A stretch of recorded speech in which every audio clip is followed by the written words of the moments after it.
Hey guys, Devil here. एक murder जिसका सिर्फ एक सस्पेक्ट, पर फिर भी एक जीनियस की वजह से पुलिस उस मर्डर को छू भी नहीं पाती। और मर्डर भी किसी आम इंसान का नहीं बल्कि एक पुलिस इंस्पेक्टर का होता है। तो आखिर उस जीनियस ने उस खूनी को कैसे बचाया? चलो आज की फिल्म की कहानी को एक्सप्लेन करके जानते हैं। कहानी की शुरुआत में हमें एक इंसान फांसी लेते हुए दिखता है, नरेन व्यास, एक मैथ टीचर और मैथ का सुपर जीनियस। अब अगले सीन में हमें दिखता है कि वो अपनी पड़ोसन को छुपकर देख रहा होता है।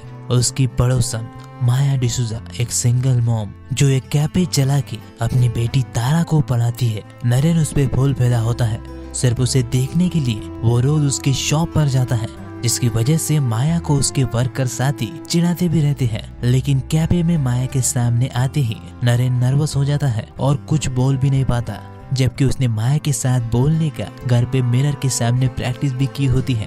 खैर तभी उस सीन में एक नए कैरेक्टर की एंट्री होती है, जिसे देखकर माया नर्वस हो जाती है। इंस्पेक्टर अजीत मात्री, माया का हस्बैंड, जिसके घर से माया 14 साल पहले भाग कर आई थी। अब माया उसके पास जाकर उससे कहती है कि वो उससे यहाँ पर बात नहीं कर सकती, इसलिए वो उसे एक पता देती है जहाँ वो 2 बजे के बाद उससे मिलेगी। अब अगला सीन हमें नरेन के स्कूल का दिखाते हैं, जहाँ उसका दीपक नाम का एक स्टूडेंट रोज सिक्के वाले गेम में उससे हार जाता है और आज भी वही होता है। और उसके अगले सीन में हमें फाइट की रिंग दिखाई जाती है, जिसमें होता है इंस्पेक्टर जिसे कमिश्नर ने बुलाया होता है, इसलिए वो सिर्फ 1 मिनट में अपने अपोनेंट को हराता है। पुलिस स्टेशन जाने के बाद कमिश्नर विजय को अजीत की फाइल देकर कहता है कि ये ही सारे हवाला ट्रेडर्स का ब्लैक मनी संभाल रहा है, इसलिए अब विजय उसकी तलाश में निकल पड़ता है। एक क्लब की मालकिन से उसे पता चलता है कि वो कालिम्पोंग गया है, उसे कोई लॉटरी लगी है। अब मैं तुम्हें बताता चलूं कि इस फिल्म की ज्यादातर शूटिंग कालिम्पोंग में ही हुई है। ये वेस्ट बंगाल के एक डिस्ट्रिक्ट में छोटा सा टाउन है, जहां माया डिसूजा अपना कैफे चलाती है। खैर तो अब तय किए टाइम और जगह पर माया अजीत से मिलने जाती है। अजीत उसे पिछली बातें भुलाकर वापस फैमिली जैसा रहने को कहता है, जहाँ आज से ठीक 14 साल पहले माया अजीत के पैसे लेकर भागी थी। पर वो कहता है कि वो सब कुछ भूल चुका है और अब वो पहले जैसा नहीं रहा बल्कि बदल चुका है। लेकिन माया कहती है कि क्या चाहिए तुम्हें। उनकी बातचीत चल ही रही होती है कि वो तारा का जिक्र करता है। तारा का नाम सुनते ही माया की दुनिया पलट जाती है और वो वहां से भाग जाती है। उसी रात हर रोज की तरह नरेन दोजो प्रैक्टिस के लिए जाता है। दोजो एक मार्शल आर्ट फॉर्म है, बिल्कुल जूडो और कराटे की तरह। अगले सीन में हमें दिखता है कि अजीत माया के घर पहुंच जाता है। पहले तो माया उसके आवाज सुन के डर कर दरवाजा नहीं खोलती, पर अजीत की धमकी देने पर उसे अंदर आने देती है। अजीत उसे बताता है कि वो यहाँ माया के लिए नहीं बल्कि उसकी बेटी तारा के लिए आया है। दरअसल वो अपनी बेटी तारा को भी बार डांसर बनाकर पैसे कमाना चाहता है, जैसे कि 14 साल पहले उसने अपनी बीवी माया के साथ किया था। अब उससे पीछे छुड़ाने के लिए माया उसे कुछ पैसे देती है और हर महीने पैसे देने का वादा करती है, पर वो नहीं मानता। तो माया उस पर गुस्सा करती है और अजीत माया को अपने हाथों से दबोच के कहता है कि माया उसकी बीवी है और तारा उसकी बेटी, तो वो जो चाहे करेगा। तभी पीछे से तारा आकर उसके सर में हीटर मार देती है और उससे गुस्सा होकर अजीत तारा को मारने लगता है। ये देखकर माया उसे नीचे गिराती है और जब वो माया का गला दबाने लगता है तो माया भी हीटर वायर से उसका गला दबाती है। अपनी माँ की हेल्प करने के लिए तारा अजीत के हाथ पकड़ती है और गला दबाने से अजीत की मौत हो जाती है। हालात को देखकर साफ पता चलता है कि माया अजीत को मारना नहीं चाहती थी, पर उसे रोकने के चक्कर में वो मर जाता है। यानी ये मर्डर से ज्यादा एक्सीडेंट होता है। रात के 9 बज रहे होते हैं। माया लाश को ले जाने की कोशिश करती है, पर वो उससे हिलती भी नहीं। जब वो दरवाजा खोलती है तो उसे टीचर दिखता है, जो अभी अभी दोजो से घर आया था। नरेन के पूछने पर माया कहती है वो ठीक है, बस एक कॉकरोच आया था जिसे उसने मार दिया। इतना कहकर वो दरवाजा बंद कर लेती है। थोड़ी देर बाद टीचर फिर से उसे आवाज देता है, लेकिन शॉकिंगली इस बार वो माया से कहता है कि अगर आपने अभी तक पुलिस को फोन नहीं किया है तो मैं आपकी मदद कर सकता हूँ। और माया को तो मदद की सख्त जरूरत होती है, तो वो उसे अंदर ले लेती है। लेकिन माया को ये नहीं समझ में आता कि नरेन को इस लाश के बारे में कैसे पता चला। तो मैथ जीनियस नरेन उसे फॉर्मूले में समझाता है कि सुबह वो कैफे में अजीत को देखकर वैसे ही डरी थी जैसे वो अभी थोड़ी देर पहले कॉकरोच को देखकर डर रही थी। और माया ने कहा था कि उसने कॉकरोच को मार दिया और उसके दरवाजे के बाहर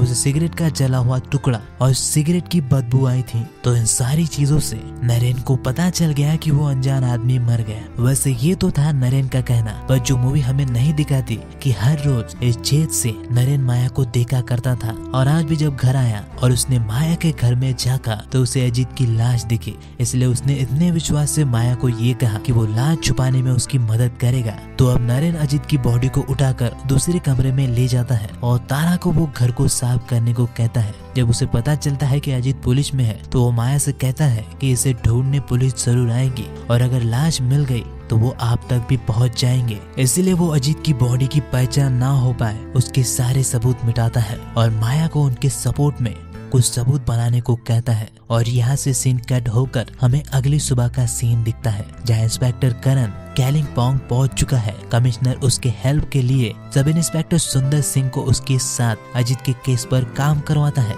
जो कि कालिम्पोंग का ही रहवासी है। अब अजीत की लास्ट कॉल को ट्रेस करके वो माया के कैफे पहुंच जाता है, जहाँ वो माया को भी अजीत का फोटो भी दिखाता है, पर वो पहचानने से मना कर देती है। तभी वहाँ नरेन भी आ जाता है और करण नरेन को देखते ही पहचान लेता है। दरअसल वो दोनों कॉलेज के फ्रेंड होते हैं। करण को अजीत जहाँ ठहरा था उस होटल का पता चल जाता है। जब वो वहाँ जाता है तो अजीत का सामान वही मिलता है, कमरा भी साफ नहीं होता है और इसीलिए करण श्योर हो जाता है कि अजीत अब भी कालिम्पोंग में ही है। वहाँ जाकर होटल का मालिक उसे बताता है कि अजीत उसे स्कूल के बारे में पूछ रहा होता है। जब करण उस स्कूल के पास जाता है तो उसे स्कूल के अंदर माया और तारा दिखती है। माया के कैफे के पास अजीत का कॉल ट्रेस होना और उसका स्कूल के बारे में पूछना जिसमें तारा पढ़ती है, इससे करण को माया पर शक होने लगता है और वो अजीत की 15 साल पहले भागी बीवी और माया डिसूजा की हिस्ट्री मैच करके देखता है। अब उसी रात को टीचर माया को लैंडलाइन से फोन करता है और बताता है कि करण को माया पे शक हो गया है। नरेन माया को बताता है कि उसे बस उतना ही बताए जितना वो पूछेगा। जब माया लाश के बारे में पूछती है तो नरेन कहता है लाश कभी नहीं मिलेगी, लेकिन अगली सुबह पुलिस को लाश आईडी और जले हुए कपड़ों के साथ मिलती है। होटल से अजीत के मिले बालों से डीएनए टेस्ट करके ये कंफर्म किया जाता है कि अजीत मात्रे ही है। डॉक्टर उन्हें बताता है कि किसी ने इसकी पहचान छुपाने के लिए इसकी उंगलियां जलाई और मुंह को पूरी तरह बिगाड़ दिया था। और ये भी पता चलता है कि 10 तारीख को शाम 7 बजे के आसपास इसकी डेथ हुई थी। अब करण माया को पुलिस स्टेशन बुलाता है पूछताछ के लिए। वो बताती है कि 10 तारीख को शाम 5 बजे से 11 बजे तक वो और तारा घर पर नहीं थी, बल्कि फिल्म देखने और बाहर डिनर करने के लिए गई थी। बाहर आकर करण को नरेन मिलता है, जो उसे बताता है कि वो अब भी दोजो करता है। दरअसल करण और नरेन कॉलेज टाइम से ही दोजो करते थे।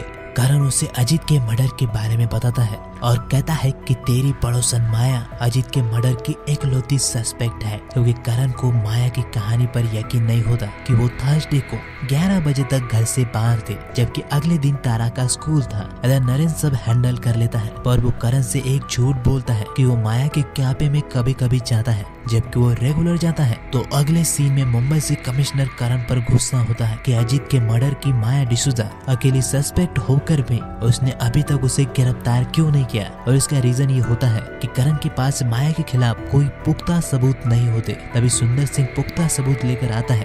दरअसल वो माया के पास से मूवी के टिकट्स लेकर आता है, जो ये साबित करते थे कि जब अजीत का खून हुआ वो थिएटर में पेड 2 मूवी देख रही थी। लेकिन इन टिकट्स को देखकर करण का माया पर और भी शक बढ़ जाता है। वो अपनी एक थ्योरी बताता है कि माया फिल्म देखने गई और बीच में थिएटर से वापस आकर अजीत का खून किया और वापस चली गई, और क्योंकि उसे टाइम पर वापस जाना था तो उसने आधे जले कपड़े वैसे ही छोड़ दिए। करण सुंदर से कहता है कि उसकी हर एक चाल शतरंज की तरह पहले से प्लान है, पहले हम चलेंगे और उसके बाद ही वो चलेगी। हालांकि ये साबित करने के लिए उसके पास कोई पुख्ता सबूत नहीं होते, लेकिन उसके उल्टा जब से उसने माया को ड्रेस चेंज करते देखा था उसे उसी के ख्वाब आ रहे थे। उसी शाम करण नरेन के घर जाता है, जहाँ बातों बातों में नरेन उसे बताता है कि उसे एक मैथ प्रॉब्लम सॉल्व करने में 10 साल लगे थे, लेकिन किसी ने उससे ठीक 2 दिन पहले ही सॉल्व कर लिया था। अब तुम इस हादसे को याद रखना, क्योंकि इसका केस और माया नरेन के रिश्ते से बहुत गहरा कनेक्शन है। खैर, तो करण नरेन को माया पर नजर रखने को कहता है। वैसे इस सीन और बाकी सीन से ऐसा नोटिस होने लगता है कि नरेन से करण जलने लगा है, क्योंकि वो दोनों एक ही एज के होकर भी करण उससे आधे उम्र का लगता है। अब अगले सीन में करण माया को एक रेस्टोरेंट लेकर फिर से उसे 10 तारीख को उसने क्या क्या किया था पूछता है और नरेन अच्छा दिखने के लिए बाल बढ़ाने वाली वेबसाइट्स को ओपन करता है, यानी वो बाल बढ़ाना चाहता है। इधर फॉरेंसिक डॉक्टर नायडू को ये पता चलता है कि अजीत का गला हीटर वायर से दबाया गया था और इसके सर पर वो चोट वो भी हीटर वाटर से ही मारी गई थी। तो अब करण माया को बहलाकर कराओके बार ले जाता है और इधर पीछे से सुंदर सिंह उसके घर से हीटर ले जाता है। घर आने के बाद नरेन उसे फोन पर बताता है कि ये उनकी चाल थी ताकि हीटर वाटर ले जा सके, लेकिन नरेन उस बार में उनके पीछे गया था और उनका साथ में नाच गाना अब उसके दिमाग से नहीं जा रहा है। उधर माया का हीटर टेस्ट करने से पता चलता है कि मर्डर उससे नहीं हुआ, तो करण अब हार कर केस बंद करके जा रहा होता है। इसीलिए वो आखिरी बार माया से मिलने जाता है, जहाँ उसे प्रेमा से पता चलता है कि टीचर नरेन रेगुलर माया के लिए कैफे आता है, लेकिन करण को उसने बोला था कि वो कभी कभी ही कैफे जाता है। तो अब करण की लाइट लगती है, वो नरेन से मिलने उसके दोजो क्लास जाता है। वहाँ नरेन को बताता है कि बॉडी को जलाने के लिए माया ने किसी और की मदद ली थी। घर आकर माया उसे बताती है कि प्रेमा ने करण को उसके बारे में बता दिया है कि वो रोज कैफे क्यों आता है। नरेन कहता है कि कोई बात नहीं, वो अपनी चाल चल चुके हैं, अब हमारी बारी है, बस आप और तारा आगे जो भी होने वाला है उससे दूर रहना। अगली सुबह वो 3 चिट्ठियां लिखता है और माया के घर में डाल देता है। एक चिट्ठी वैसे ही टेबल पर छोड़ देता है। स्कूल जाकर पहली बार अपने स्टूडेंट दीपक से वो सिक्के वाला गेम हारता है और फिर भी खुश होता है और सीधा पुलिस स्टेशन जाता है। वहाँ जाकर वो कन्फेस करता है कि उसने अजीत को मारा है, लेकिन माया के कहने पर वो कहता है तुम्हें उसे भी अरेस्ट करना पड़ेगा। नॉर्मल सा दिखने वाला और लो टोन में बोलने वाला नरेन पूरी तरह से बदला हुआ लग रहा था। उसके एक्सप्रेशन और टोन को सुनकर वो किसी साइको किलर की तरह लग रहा था। वो एक अजीब सी कहानी करण को सुनाता है। वो कहता है कि वो माया डिसूजा का बॉडीगार्ड है, लेकिन ये वो दोनों पूरी दुनिया से छुपा कर रखती है। अगर उसे कोई परेशानी हो तो वो मुझे अपनी बेटी से बात करने के बहाने बताती है और मैं इस दीवार के छेद से सब सुन लेता हूँ। उसने अजीत को मारने वाली बात भी ऐसे ही बताई थी। उसके अलावा वो और ये भी बताता है कि वो सेफ है कि नहीं।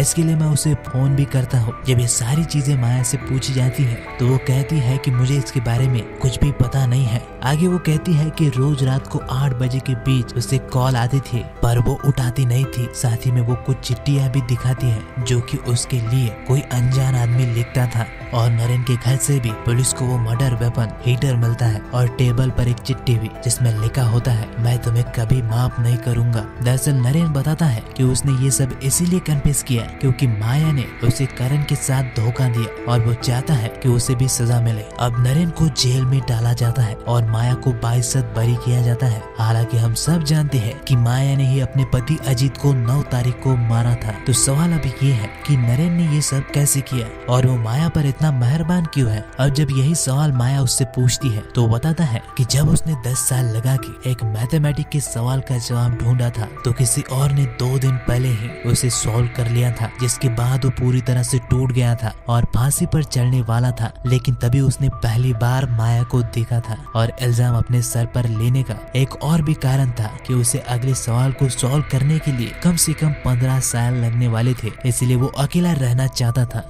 यानी उसने एक तीर से 2 निशाने लगाए, माया को भी बचा लिया और अपने पहले प्यार मैथमेटिक्स के साथ अकेला रहने का मौका भी ढूंढ लिया। लेकिन उसने ये किया कैसे? पूरी फिल्म में नरेन अक्सर एक बात कहता है, तुम्हें P=NP पता है? P=NP कहता है या तो हम खुद प्रॉब्लम का सोल्यूशन ढूंढ ले या फिर किसी और के बताए सोल्यूशन को मान ले, और अक्सर लोग दूसरा ही ऑप्शन चूज करते हैं। नरेन यही फॉर्मूला यहाँ लगाता है। वो करण को कॉलेज के टाइम से ही अच्छी तरह से जानता होता है। उसे पता होता है कि करण का दिमाग बहुत तेज है और वो तब तक माया का पीछा नहीं छोड़ेगा जब तक कि उसे माया के खिलाफ कोई पुख्ता सबूत न मिल जाए या फिर माया खुद अजीत के खून को कबूल न कर ले। और इसलिए वो करण को एक बना बनाया सोल्यूशन देता है। अब क्योंकि अजीत का मर्डर 9 तारीख को हुआ था तो वो 9 तारीख की रात वैसा ही एक भिखारी ढूंढता है। उसे उसी होटल के कमरे में ले जाता है जहाँ अजीत मात्रे रुका था, ताकि पुलिस को DNA टेस्ट के लिए सबूत मिल सके। फिर उसे 10 तारीख को ऐसी जगह लाकर मार देता है